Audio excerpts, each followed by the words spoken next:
We've talked about Doc Holliday, Big Nose Kate, and the Red Sash Cowboys who nearly turned Arizona into an outlaw playground. But what if I told you another legend drifted through the same frontier, sometimes standing alongside Wyatt Earp, sometimes chasing his own shadow? His name was William Barclay, Bat Masterson, gambler, lawman, and the classiest gunfighter you never saw coming. Bat wasn't born with a badge. Like most frontier figures, he started young and restless.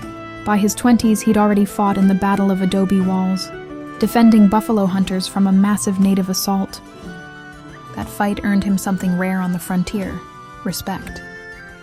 He eventually drifted into Dodge City, the same powder keg saloon town where Doc and Wyatt built their reputations.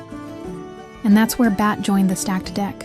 Bat, Wyatt, and Doc didn't form some superhero squad, but they shared whiskey, poker tables, and a common hatred for men who drew first and thought later. If trouble rattled the doors, you wanted at least one of them on your side. Bat became a deputy sheriff and later sheriff of Ford County, Kansas. He didn't walk softly, he walked straight. Unlike most gunfighters, Bat preferred using the butt of his pistol. That is where the nickname Bat stuck. A cracked skull was cleaner than a corpse, and Bat was surprisingly proud of that. But his connection to Tombstone wasn't physical, it was personal. When the Cowboys started harassing Wyatt and his brothers, Wyatt wrote a letter to Bat asking for backup. Bat answered. He rode into Arizona ready to help, but by the time he arrived, blood had already hit the dust, and the streets of Tombstone were on fire. Bat didn't fight in the OK Corral, and he didn't join the Vendetta Ride, but his reputation and connections helped shape the environment that made those events legendary. When Wyatt needed help, Bat listened. When Doc needed a table, Bat dealt. The frontier didn't run on law books, it ran on relationships. As the West aged, so did Bat, but differently. While other gunslingers died in bar fights or ambushes, Bat retired with style.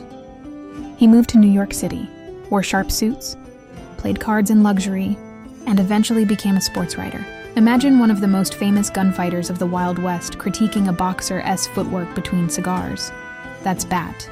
He outlived most of the men who made the West dangerous. When he finally died at his typewriter in 1921, he hadn't fired a gun in decades.